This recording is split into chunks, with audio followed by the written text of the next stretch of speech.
You're stuck in 2008. That's disturbing. If the door closes like this, I'm just saying, Yeah. and then you hear the faithfulness in an entire generation.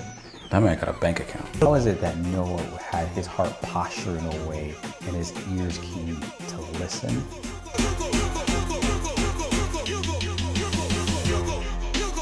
Welcome back. This is the podcast. We're called the Jugo. I'm Ray. This is Zach. We've got so much to really dive into, and we're going to take this all the way back to one of our. We're going to call him the OG. Some people call him the second daddy. That's what I saw in my notes. But we're going to focus on Noah in this episode. But before we really get into the nitty gritty of all of that, let's kind of take some baby steps. Let's get into some of the hot takes and the deep dives of what's going on in our world.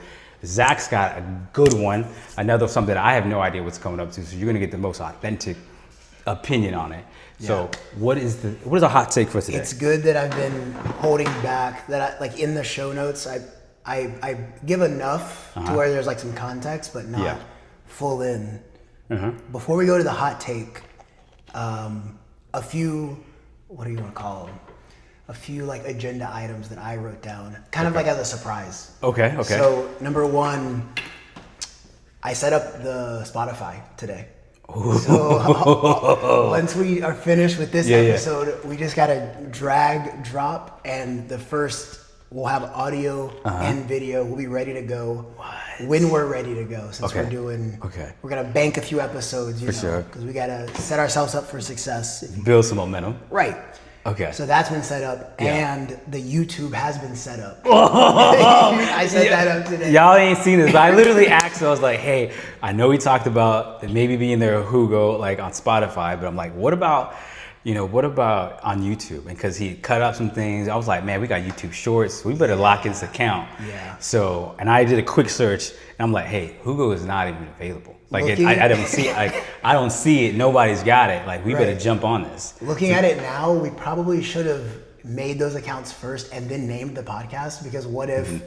What if we were? We're already 3 episodes deep. Yeah. And then it's like, oh dang, you can't use that name. Good practice. But when I typed it in, it went right through. Really? So I'll give you the Gmail. We got for sure. We got it all. So that's like it's a nice little success. Didn't see that one coming, not gonna lie. We're getting a little official, and then I'll show you the podcast cover because I edited the cover. It's so weird. It's so weird. And then not to mention from the first episode. Okay. Because obviously the audience doesn't know this, but we've been taking baby steps. This isn't just something that we threw in. No. So we did a pilot episode just to make sure that this could even be a concept, but it was filmed. Can we work? Right. Yeah. And it was filmed in the living room. Yeah.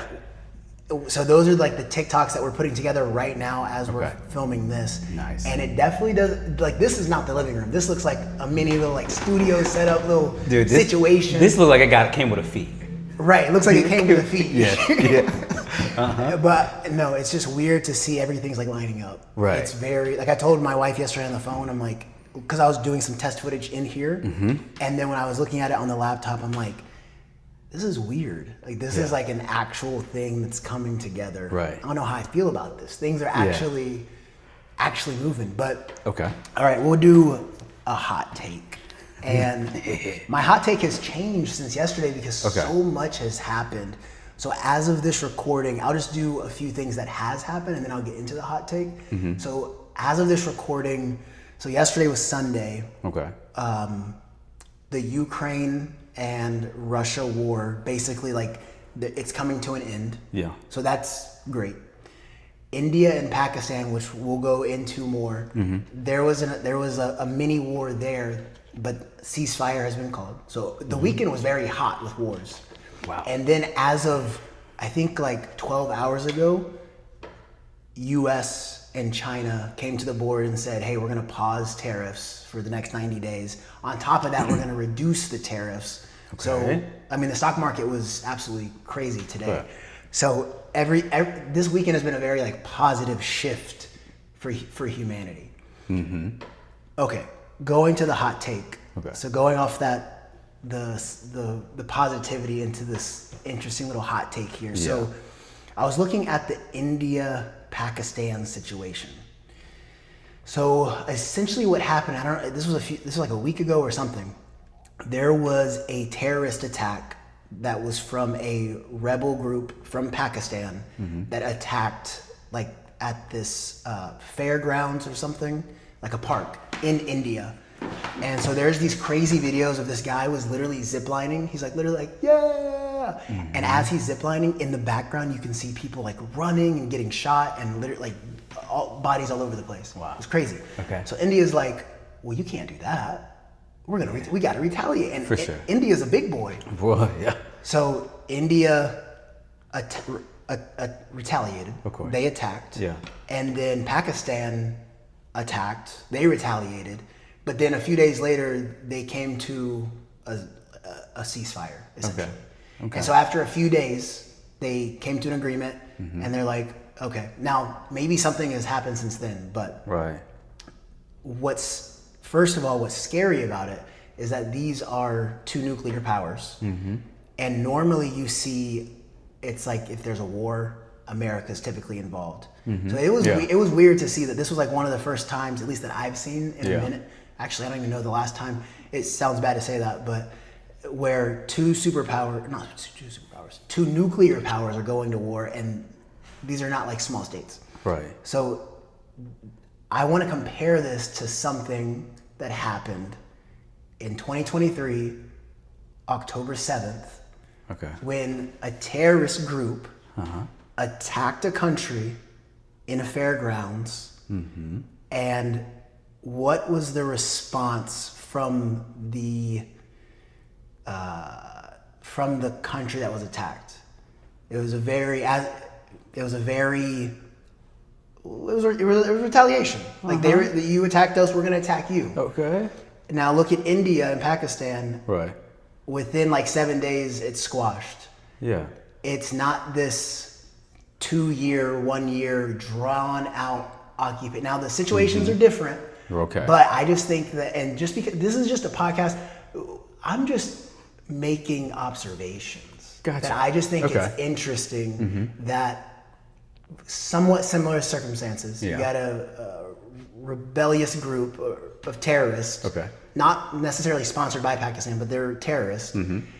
And within 7 days, it's squashed. Yeah. And then you look at the news today, and there's still war going on from that October 7th situation. Right. Not naming any countries here, but Okay. I just thought that was a very interesting development. Right. And seeing how it's still transgressing. Yeah. So, like I said, with hot takes, we don't have to deep dive too far into it. Okay. I know it's a super sensitive topic. Yeah. Sure. Like I said, I just like to make observations. I just thought that was very interesting with that specific situation, and looking at how other recent situations have played out / drawn out. So, but we can move on. I'm just making. That's a heavy one, but that is definitely a hot take. Yeah. I think it's a good observation for the fact of like, all right, what fundamental, let's just utilize that word, what fundamental things are in place in either India and Pakistan that are different from this separate occurrence that allows for communication to, okay, actions happen, right? Results have happened, but then the result of like, okay, hold on. Maybe we got some things misaligned here. We can still have this communication on a high level to be like, all right, let's just call it what it is, lay the guns down or whatever you want to do, lay things down, and we can move appropriately moving forward. Yeah. Like fundamentally, how is that in place, and why is it in place? And like, is that something that we can identify and like duplicate in this other circumstance and be like, all right, things can get handled much more effectively, and then like what fundamental things that we don't have to get to that to that result. And like I was saying before we started recording, is there's like an internal struggle with myself. Okay. Because you see I guess depends on where you're from, but you grow up with this certain with these certain ideas that you hold, but you've never tested the ideas against anything. This is just what you've been told for a very long time. So you come to be able to recite those very same things. Well, this and this and this, but then you never take a step back. And so there was,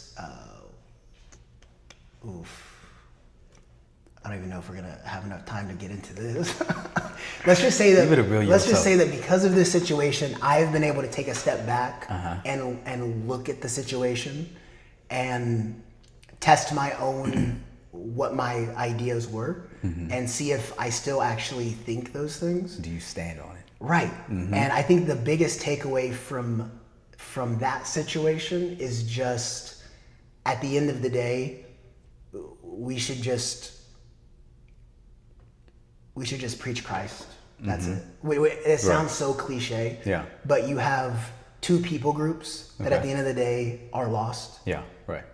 And all you can do is just, and also the heart goes out to, there are so many Christians in the area that's been attacked that people don't necessarily realize that, they see that there's one major religious group that's there. Right.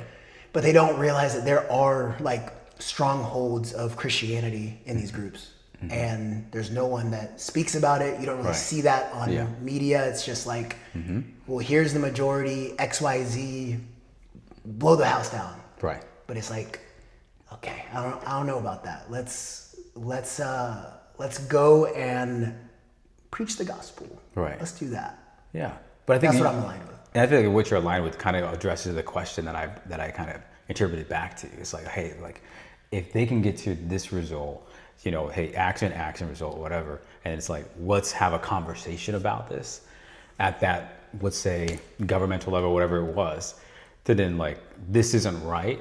What fundamental tools are they leaning on to be able to, hey, you did this to me, I've done this to you, and to really just diminish this back and forth, tether war of like, pointing fingers at one another. Like we can actually come to a common ground and be like, okay, let's get to the root source of what the problem is, or the root group of where this is, this certainly stemmed from. Yeah. And shift away that narrative of hate and really find, a positive result. So I think that answers my question right there. And understanding that there's an aspect of Christianity, there's an aspect of biblical practice and biblical thought in mind as a fundamental piece. Now that would be my interpretation of like, okay, I can lean on like, that makes sense to why they got to that result within a week versus anything else you can tell me. Yeah. It just goes so deep. It goes so deep. Yeah. But something that doesn't go quite as deep is morning routines. I guess we can just switch right into that. Okay, morning routine. Try to lighten up because I was like getting deep into the into the fields there. But yeah, I mean, we just talked about nuclear powers and shooting and bodies. Let's lighten it up. Let's talk about morning routine. So actually, so the thing that sparked off morning routines obviously is Ashton Hall. He's actually in the spotlight again recently because he's been like, I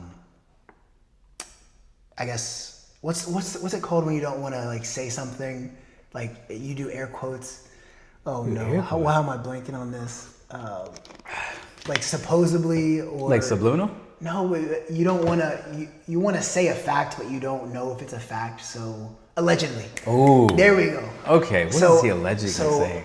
Ashton Hall allegedly is running a few scams. There's some scammy activity going on with his little businesses. Say what? So I just thought it would be fun to go over some morning routines. I don't know all the details of his little scammerson. Wait, are you? Because now I want to know about the scams. We always talk about morning routines. I've just been dipping my toe in it. Greg Doucette was talking about it. I'm like, this is interesting, but I don't even care.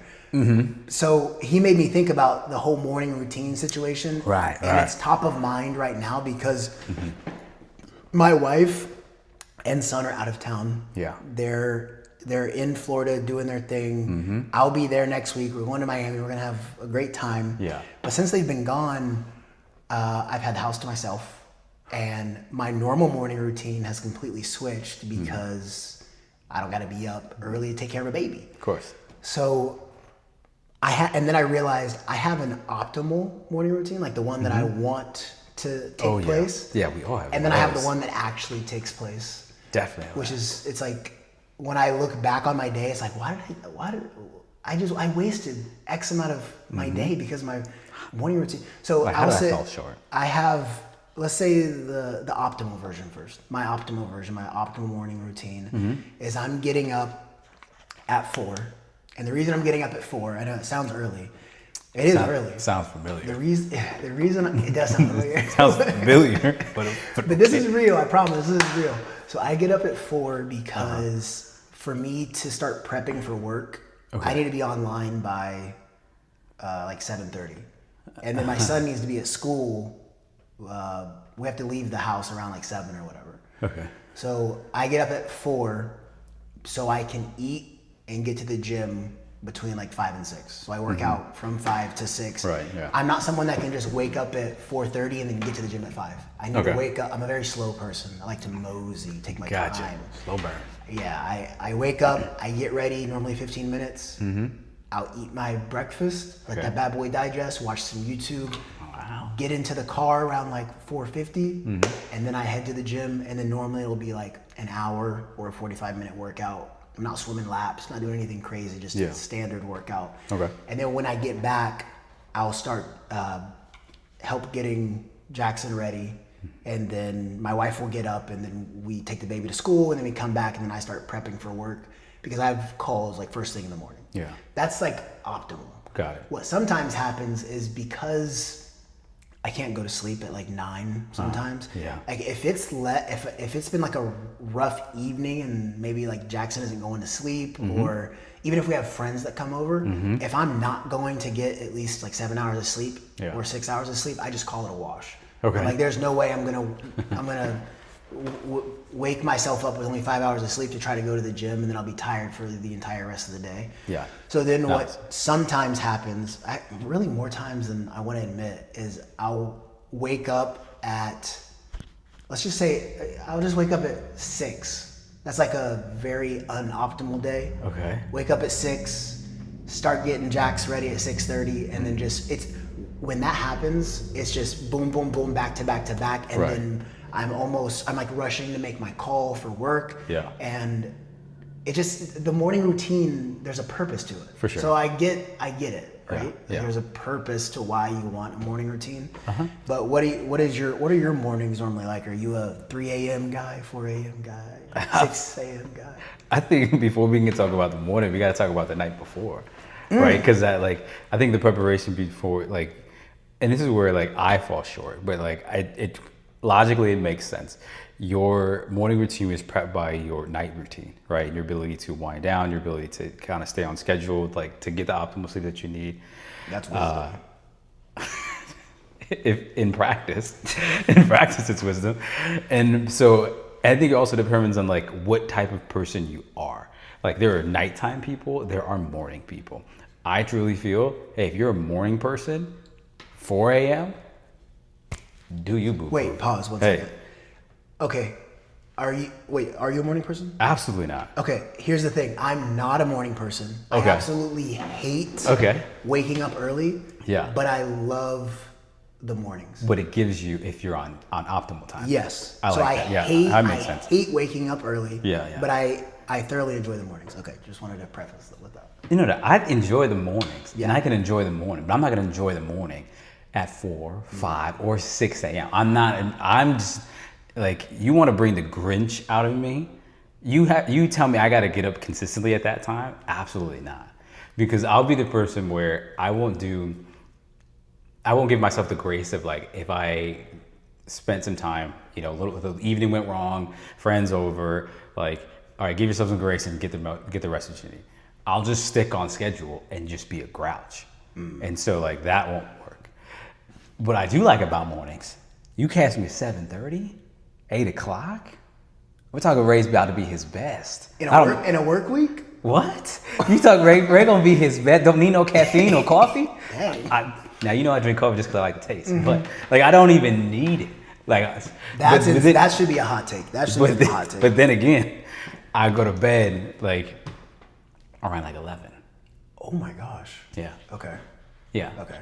Like I work in like now I'm working my workouts. Like I'm starting to like this is within a new edition. Like within like the past week, like starting to do some home workouts, which is easy because I work remote, you know. And then like when it comes to like getting to the gym, like I kind of told you, going to the same gym, we know when's our peak times. You know, when I'm like, because if I'm in the gym, it's like in out. I'm not trying to have a conversation. I want that machine and you to both be available. Yeah. Because I may try to navigate between both of you, and that's around like 1 o'clock. So I'm finding windows of like, for me, gym time at that 5 a.m. threshold, I'm not gonna be my best. What's crazy too is the 5 a.m. gym here, like the fitness culture here is so crazy that it is you're looking for parking at 5 a.m. It's beyond packed, and I'm still having to wait for machines at 5 a.m. when I get there. So it's very frustrating because you can only go during, like unless you go during your lunch, and maybe you can, like that's the only time to go. Right, yeah. Otherwise, I went to the gym. It wasn't even a mistake. That's what time I had to go on Friday. Okay. I had to hit the gym at 4:30. Oof. Horrible. Nice. This was my first time ever getting there at 4:30. Really, yeah. Horrible. On a Friday. I mean, on a Friday, it was like the age group was literally, it was only males from 18 to 22, it felt like. Everyone was wearing pajamas. I didn't know what was going on. I'm like, it's pajamas, Converse, tank top. That's like the outfit out here. I'm like, what is happening? It wasn't, so the afternoon out here isn't optimal. The morning isn't optimal. Yeah. So I need like a home gym. Go see your boy. Right. That's what I'm 130. I just need an Airdyne bike. That's all I need. Absolutely not. As much, no, you need free weights. Yeah, that's true. Yeah, you need free weights. But I feel like that's even a hot take in itself. We could just talk about the attire of the gym out here. Because, I mean, you just talked about what people are wearing. I mean, what people bring on their feet don't even make sense. Bro, I saw, before we were recording, I was at the gym. Oh, okay. I saw a guy walk in, young man. He was wearing Uggs. Bro. He was wearing Uggs with the fluffy on the top. Like it's not even cold outside. Right. You leave him at home. And he's wearing a tank top with Uggs. I'm like, I'm on the stair stepper. I'm truly trying to understand what is happening right Is he on the stair stepper? No, he's doing like this thing. And he was doing the exercise wrong. You checked his footwear. Do you expect everything else to go right? That's true.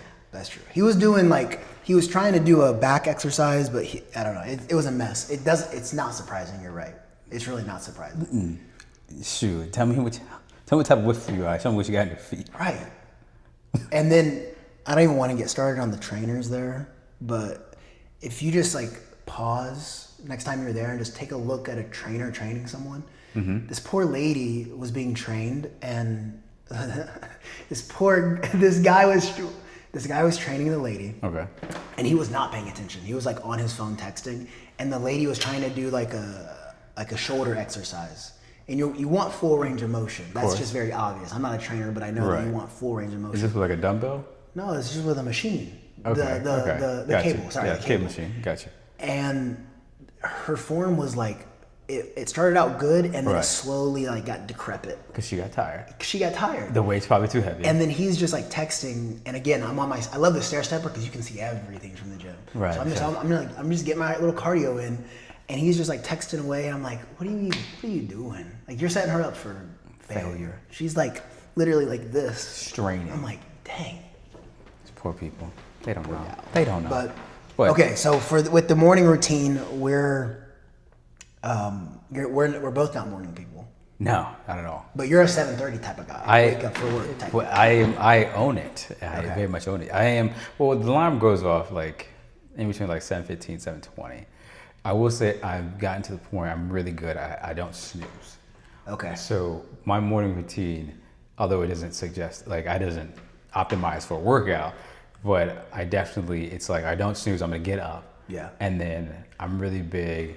And it's just like, these are new developments and stuff like that, but like understanding just like how vital sunlight, right? Trying to get that in any way possible. Yeah. First 5 to 10 minutes.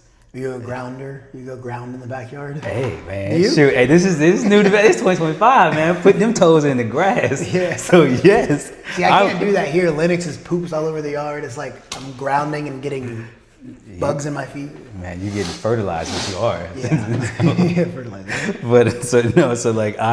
But sometimes a little cold out there on the grass. But yeah, I'll try to get outside and just optimize that, and then just like stay with my phone. Like I don't want any of that to try to like get it. Like I'm not trying to start my day out. I've got enough of that. I'm going to be in front of a computer all day. Do you give yourself a time like the first 90 minutes? You don't do any blue light, or do you just kind of gauge it? Like, at least the first 30 minutes. You're not. I'd say for first 30 to 40, it's almost like that for the most part. There's going to be a little bit of it just because, just communication activity with the wife and just like checking in and whatnot, because she may have left, take the son home to school. I'm to make sure she gets there safely and whatnot.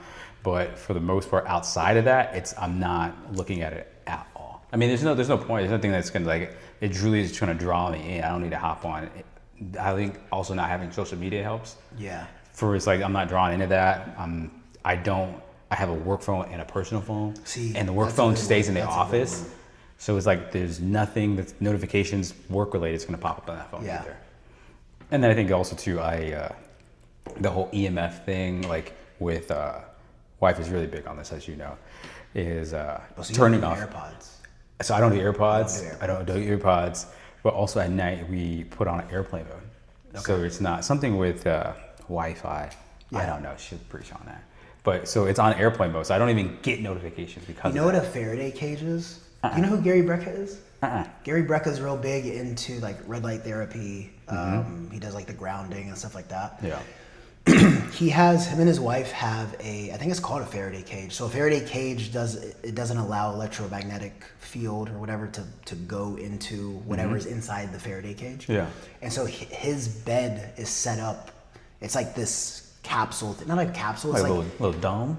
It's a little something. Okay, I don't even have a picture of it to reference it, but he was on Rogan's podcast a few weeks ago, and he's like, "Yeah, this is what I sleep in." So it literally prevents any EMFs from hitting you. Smart. At all. Smart. So, and then I'm sure you got what's the name of it? It is a hyperbaric chamber. Have you heard of those? That's like a new thing. That's like the next cold plunge. That's going to be the next thing. Everyone's going to be running around with hyperbolic chambers. But you can kill yourself in that. What? If you have a hyperbolic chamber, because you're pumping in hydrogen or you're pumping in pure oxygen, if there is a spark, like if you wear like elastic underwear and you get a spark, bye. That's it. But it's hydrogen, not oxygen. I don't know what it is. It's something. It's a compressed gas that you're just chilling in. Hydrogen makes sense. And so you can't even have electronics in it. So and I think a kid died. I think they sued because a kid like blew himself up because he was doing it for therapy or something, and then that's it. First of all, you need to be monitored. Right. This you can't have this in your home. Like you need parental guidance. Yeah. I don't know how. Yeah, because Brecka, he has a podcast studio and a gym inside of a hyperbolic chamber, but it's not pumped in at levels that will cause an explosion. It's just like a light little. Okay, when I'm thinking about a hyperbolic chamber, I'm thinking of like almost a cubicle. Like I really you hope step I'm in, saying you gotta the stay, right and you word. close the door. Yeah. Because if that's the case, and his man has it over his like gym and office. Yeah. He said he just sits in it all day, helps with recovery. That man got a bank account. He definitely does. It'll be hilarious if the name for it is not hyperbolic chamber. If the door closes like this, I'm just saying. Yeah. And then you hear the So we're thinking of it, right? The bolts lock in. Yeah. You got the submarine door? Trust me. Ding. Absolutely not. Yeah. I'm not going to that. Not by myself. Absolutely not. Okay. All right. So there's our morning routines. You have obviously what happens, more optimal. I've got what happens. I do not have an optimal because I've chosen to believe in, like, you know what, Ray, that's just not you. I'm not gonna go against myself and try to do something, because I've been there. But I didn't do 5 a.m. I did 6 a.m. workouts. Okay. And I did that for a period of time. Pre-wife and kids. Yeah. So. Also, morning workouts aren't for everyone. like I can have a much better workout in the afternoon if time permits. Yeah. I just do it in the morning because that's when I have the time. I don't want to cut into work because then I feel guilty. Yeah. So there are people who function better. Oh, I just spit all over you. There are people who function better in the morning. Yeah. There are people who function better at night, and it makes sense because back in the day, you needed to have people who would stay up and be on watch, and then you needed people who could stay up later at night. You needed those night owls. So it makes sense that different strokes for different folks. Not everyone's on the same exact morning routine. And I'll say one of my best workouts always happen at night, or they used to. They don't happen now, but they were always night workouts. Yeah. All right, so let's segue. Dang. We have to edit that. My dog smashed his face in the door. Let's do a quick pause. Okay. Let's do a quick pause. Yeah. Reset the cameras, Okay. and then we're gonna get into Daddy number 2, Noah. OG. All right, let me just make sure that these.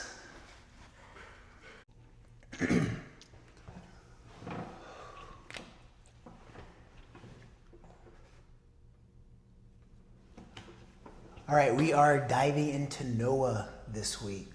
We're going to go through a few different topics for Noah. The main thing is we want to set the scene to understand the context that Noah lived in.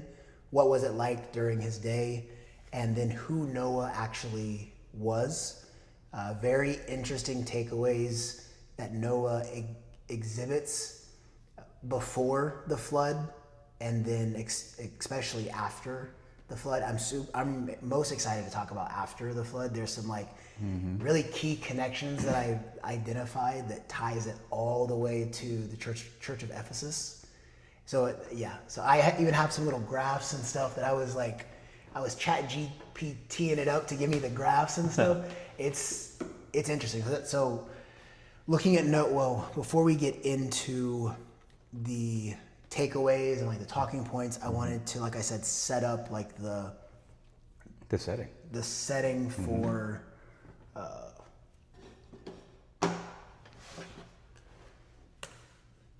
so with Noah, the key thing to note here is that I can't talk and type. We just can't multitask. Right. The key thing to note in Noah's time is that there was it was like depravity in his social setting. Okay. The world had fallen very, very far from God's intention from the Garden of Eden. Sin was rampant. Yeah. It says actually in Genesis 6, it's 6 verse 5, the Lord saw that the wickedness of man was great in the earth, and that every intention of thoughts of his heart was only evil continually. So highlighting on that key part there, evil continually, shows that there's this broken system, and humanity has gone completely rogue. You could say it's corrupt to its core. The important part is that it's not just an isolated region from where Noah's from. It's widespread. So there is widespread corruption. And in Genesis 6:11, it says, "Now the earth was corrupt in God's sight, and the earth was filled with violence." And the earth was filled with violence. So this essentially, we're looking at a situation where, like I said, very far from God's intention, and God actually is heartbroken at the situation that he's seeing. In Genesis 6:6, it says, "And the Lord regretted that he had made man on earth, and it grieved him to his heart." So like I said, that heartbroken piece is interesting to see there, especially when you zoom out and you look at that original intention that I keep talking about, when God creates Adam and Eve in the garden so that man can walk with God, but they can't walk with God because sin enters into the scene. And so they have to be cast out of the garden, which is essentially the story of Adam and Eve. But that sin piece literally means a separation from God. Right. So you can see or you can think in your mind the picture of Adam and Eve leaving the garden, away from God, because of the sin that has entered. Sin being meaning a literal separation from God. Okay. And I was thinking while I was kind of going through this that, oh wow, that's like a punishment. But it's not like a punishment in the sense of like get a chancla and pow. It's like God is it's setting up everything that we see that plays out from Noah, which we'll talk about some of the redemptiveness with Noah, and the restoration through Christ. Okay.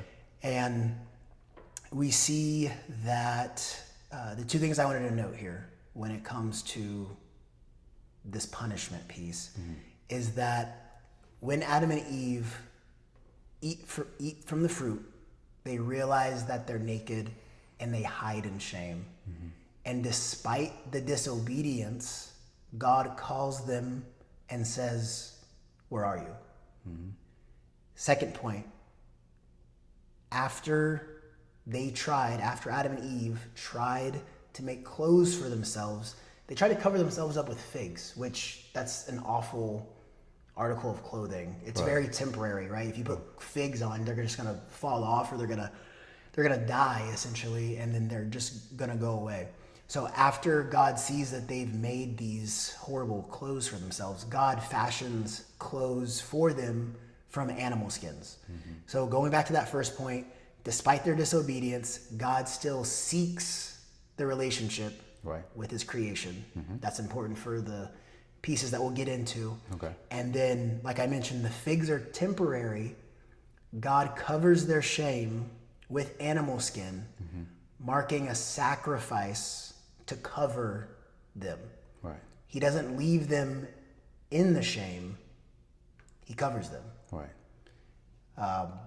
So now when we fast forward to Noah, which is 10 generations after the fact, like I have already said, we see rampant sin is all over the place. People are living in separation from God. Again, we're living in this separation. And God is looking to restore his creation, essentially. And so before I go directly into Noah, I know I'm talking a lot, but anything specific with like setting up Noah's Character in person. Yeah. There is one thing I wanted to say for the day that Noah lived in. Imagine you are that gets into Noah. It's fine. Okay. We'll pause on that. Okay. Yeah. So I guess I'll share my 2 cents. Like, okay, what's going through my mind as you're speaking, right? Okay. And then that way we can segue into like Noah as a person, right? Because we're going to do pre-Noah, or where Noah's character in the Bible is really just highlighted. And obviously I like how you just take it back. Like, hey, we can tie some things in that happen from day one, right? We're in Genesis, so we're in chapter 1, right? So we can understand, okay, the time and presence of that.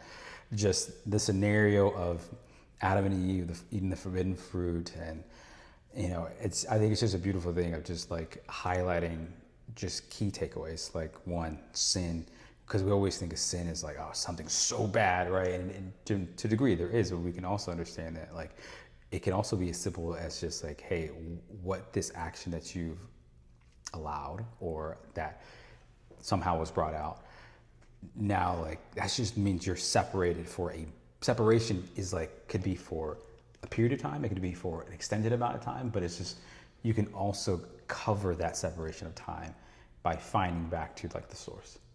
I think that's so beautiful. It's just like, all right, you've sinned, you've separated yourself, but it's all like you didn't forget where you came from.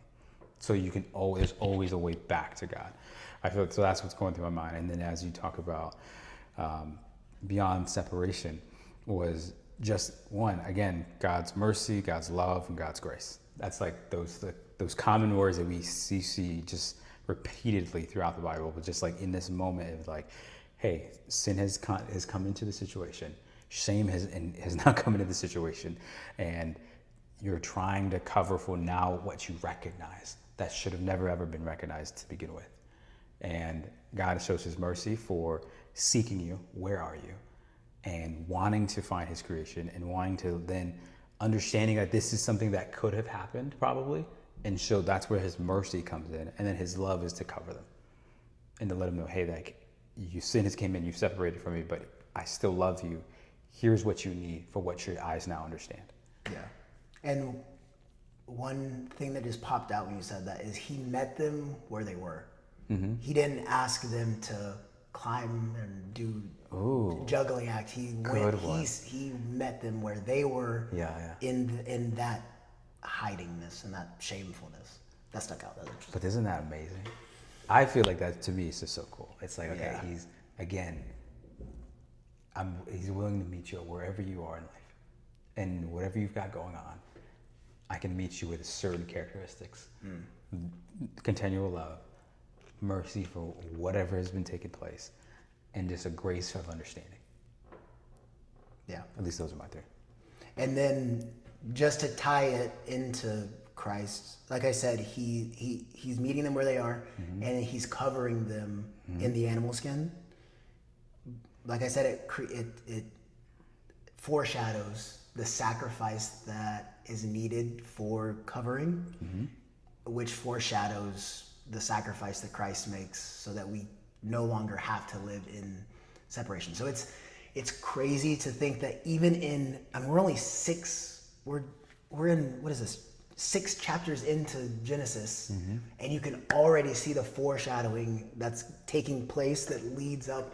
And this is thousands of years between Genesis and what takes place in the Gospels. Right. So, okay, so getting into who Noah was. If I were to summarize it, Noah was a very, what's the word? He was a righteous man. He was a faithful man. But he was the only one in that generation. So that's what I was alluding to earlier. Imagine you're the only person that has faithfulness in an entire generation.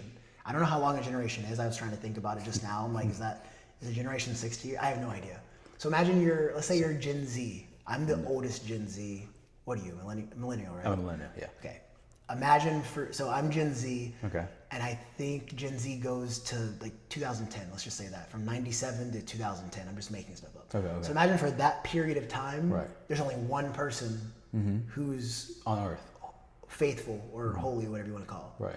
And so that sets up so much pressure that he has. And we can get into who he is with his family, but before we do that, so we've already established that he's the only faithful man in that time. So look at Genesis 6:9. It says, Noah was a righteous man, blameless in his generation. Noah walked with God. And then it goes into God speaks to Noah. It's a very famous story. Obviously, it's Noah and the flood. But just like a quick highlight, God speaks to Noah about the flood and that something is coming to reset kind of the balance of how everything has been laid out. And Noah isn't questioning it. He just begins the building process. He obeys what God is speaking to him, and he builds essentially a massive boat. Not to go too far into the ark story. Everyone has heard of the ark story. And then not only is he building the ark, but he's also evangelizing while he's doing it. So while he's, I don't know, going into town and getting supplies for the ship, he's trying to get people, he's trying to spread the word. Right. He's trying to be like, hey, I don't know what evangelism would have looked like in those times. Yeah. But he was trying to get people to turn to God, basically, that an event is coming. And everyone just thought he's crazy. Like, this guy is like, imagine, the homeless guy that'll stand on the side of the street and always has like John 3:16, repent, repent, repent. Yeah. Most of the time you drive by the guy, you're like, okay, that guy's out of his mind. That was Noah. Yeah. Essentially. Yeah, of course. Noah was the guy that was holding Pay the attention sign. to me. Yeah. Yeah, please pay attention. Yeah. And no one paid attention and everyone died. So maybe we should pay attention when we are driving. This is the one, just the one. Yeah, just the one. Oh my gosh. Okay, so that kind of sets us up the time that Noah lives in and who Noah was. A few talking points there that we had established: the amount of pressure that is on Noah. Whoa, one other thing I forgot. This is taking place 10 generations after Adam. Yeah. Just to give you like a mental, like how close to creation this is. Right. So with that, I've never faced this. Some people have. Maybe you have. I don't know.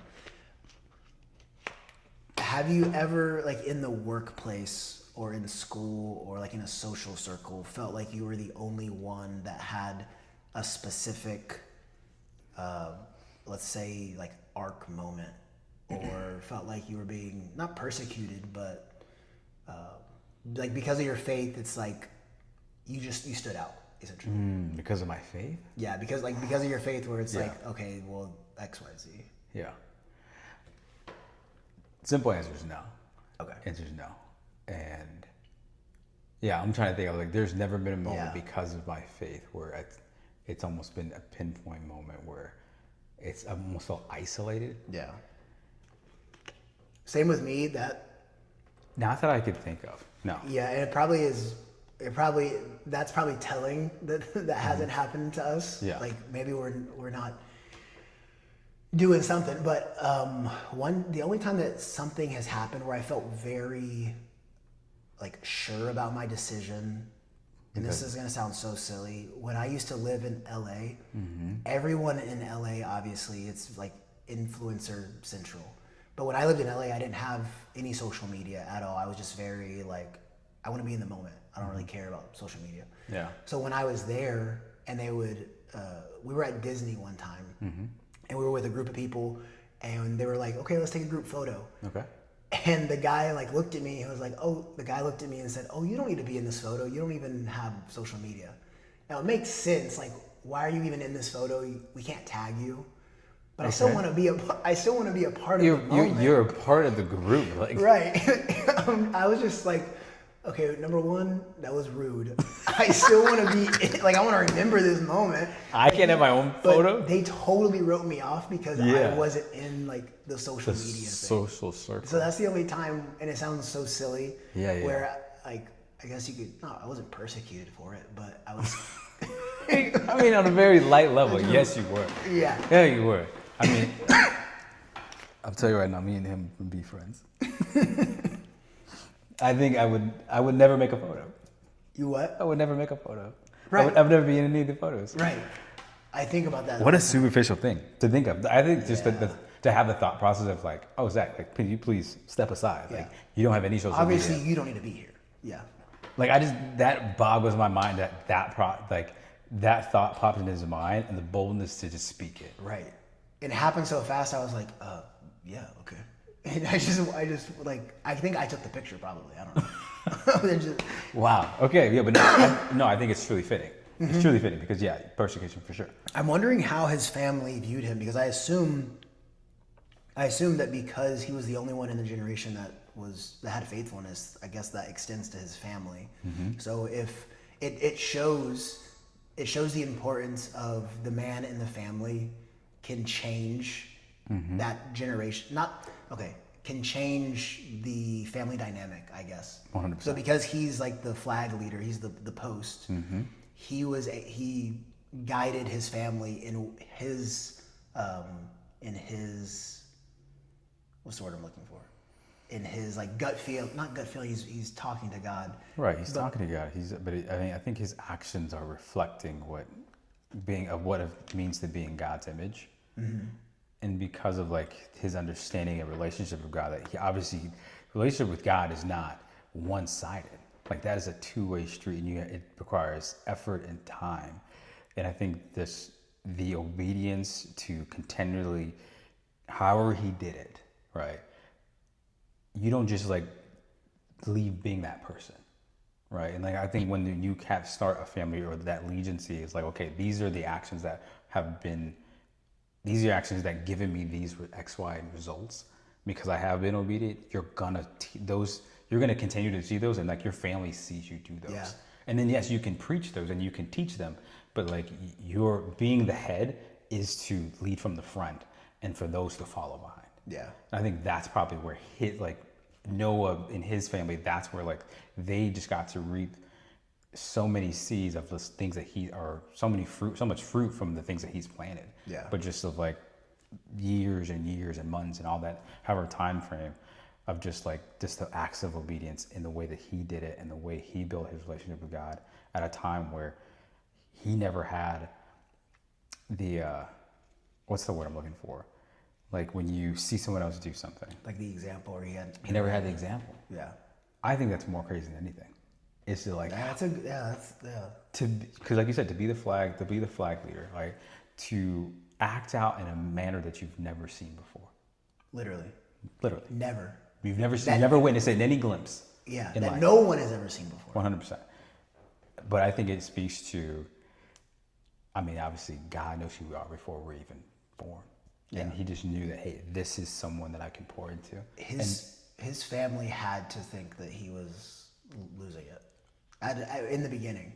When reading understanding the story, even like reading through the show notes, I'm just thinking like we make fun at like families with multiple siblings, like who's the black sheep?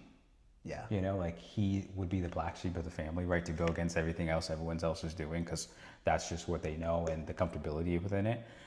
But it just seems to me it's so fascinating if I were to literally sit and think like, you know, how did he do it?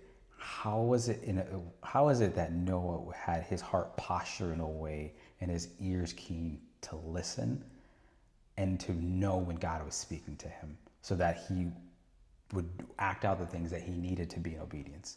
Because honestly, that's the only thing that could have happened is that he was keen to hear and his heart was postured in the right way to be able to be this person in the world when the time when no one else was like this. Yeah. And I think that's where my curiosity is like, okay, if we can tap into however Noah did it at a time when it was like impossible. Yeah. Then we would never we would be truly grateful in every moment, every second of the day because we wouldn't take for granted everything God has given us. One thing that just popped in is, so yesterday in service, Pastor Torrin was talking about, and he always says this, God doesn't call the qualified, he qualifies the called. And I was just thinking that Noah he wasn't a shipbuilder. He was not he didn't know like the logistics of getting animals and all the like logistical management that goes into not just building a boat, right? But there has to be systems in play because when the animals urinate in the feces, there's a process for that. Of course. What about your food? What about X? What about Y? What about Z? He wasn't qualified to build this ship. But God didn't look at that as like, okay, he has the prerequisites. Of course. You're gonna be the guy. You're the expert in shipbuilding for this modern day, so I'm gonna choose you to lead these people. This makes sense. But that happens in almost like in so many situations throughout the Bible. Yeah. It's just this random sheep herder or these random fishermen that are selected. Right. And for me, it's encouraging because I don't have a degree. And Pastor even talked about this yesterday. I don't have a degree, and I get very insecure at times because of that. Yeah. It's like, what if sometimes I literally would just lay in bed and all these what ifs will happen because it's terrifying to think, okay, if I have to search for a job in the industry that I'm in and I don't have a degree, like, am I going to be able to even get my foot in the door? Yeah. But you don't have to worry.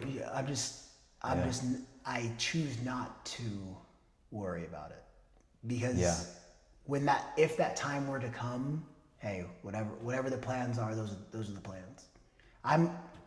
not to deviate too far from the subject, but the path that I might think that I'm on might not even be where I need to be. Right. Essentially, what I'm saying is, if I were to lose something, and I'm trying to chase for this certain job because this is what I know, it might be a completely different path that God sets me on, because you never know.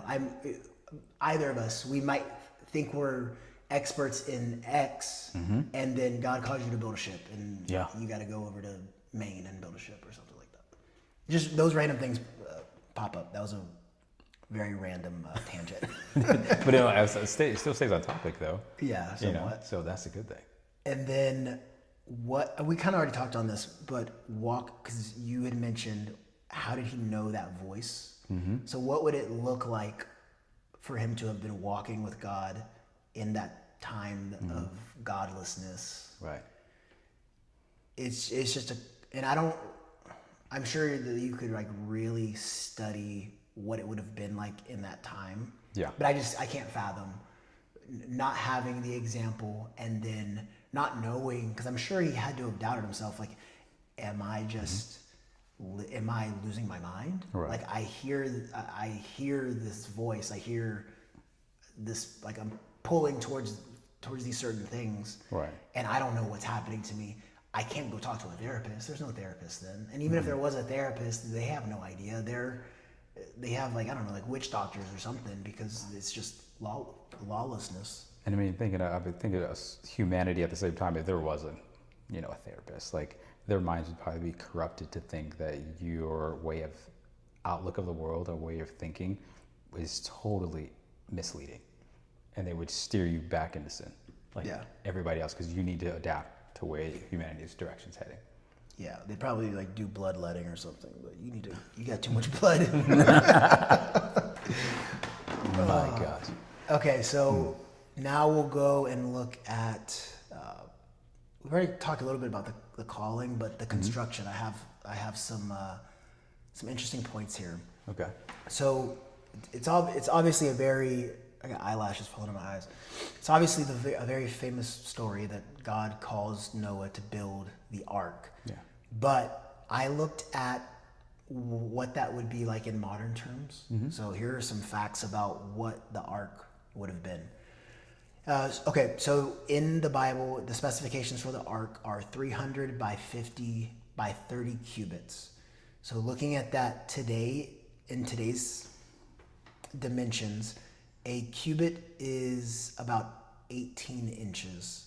So the vessel would have been 450 feet long, 75 feet wide, and about 45 feet high. So to visualize it, it's about 1.5 football fields in length. Or if you want to look at it this way, it's longer than a Boeing 747 jumbo jet. The Boeing 747 is normally 230 feet long, and like I said, this ark would have been 450 feet long. So it's a towering. It's very expansive. Yeah.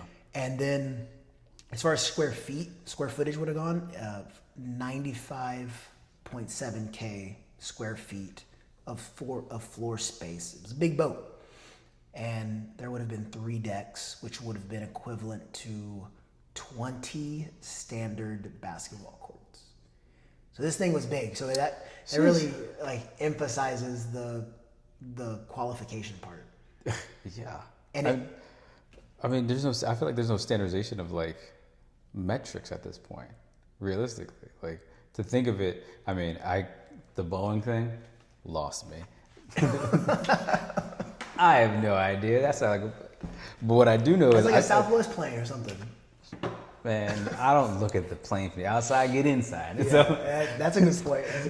but I did play football, so thinking of just the length of it, because now we're going back into math. I'm thinking length times width times height, whatever that equation was equal to. I don't remember what Pythagorean theorem. Is that the Pythagorean? No, that wasn't. I don't remember. But anyway, I know that's the thing. I'm just thinking it's just the length of longer than a football field. Yeah. Is massive. It would have been 4 football fields, right? I'm sorry, so how many Football feet? field How is many feet is it? 110, 450 feet.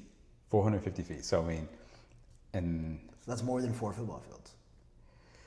Well, a football field is well, what, we got 110? so 110 yards. Ooh. And there's 3 feet within a yard. Oh, that's some So- calculations real quick. Yeah, so I'd have to do some quick. Let's just do this to be easy. So just the length of the football field from end zone to end zone Yeah. would be 300 feet. Yeah. Okay. And then you tack So in a an little- extra Yeah. 20 yards, so an extra 60 feet there. We're thinking about another 360. So a little longer than a football field. Because you said it's 400 something, right? 450. That's a mess. That's massive. Like that's insane. Imagine having to do, I'm just thinking of it in terms of when you did football, did you ever do suicides? Yeah. Yeah, imagine doing those running drills for 450 feet, the length of the arc. Bro, give me my 100. I'm not trying to think of that. That's, Right. That's insane. And then 45 feet tall, which doesn't sound tall, but that's tall. 45 feet, 45 feet tall. that's a tall boat. I just wonder for the, like I said, the systems that had to go into, because it says it's three stories, getting the animals on, fed, and the evacuation of all of the feces. It's a lot of the things, and it also says it was 120 years that it took, and then they did the calculations on how many man hours it would take for you to build a boat of that size by yourself. I think it was him and a son, some of his sons. Yeah. And they estimate that it would have taken 120 years. So it matches with what the time span is Yeah. in the Bible. All right, we're going to pause there. There's just so much information to cover when it comes to Noah that we're going to break this into 2 separate parts. Really excited for this next part because we start looking at some of the connections again between Genesis and then specific. I'll just say one word to remember, to look forward to for part 2 is aroma. Just remember the aroma, and it's good. So I'm excited for part 2. So we're gonna pause there. Okay. We're gonna, as Pastor says, position our hearts. He says, he what an artist. He just says that we're gonna position our hearts. And Okay. then we'll get into part 2. So thank you for watching Yeah. this episode. Really, this is gonna be like episode 1.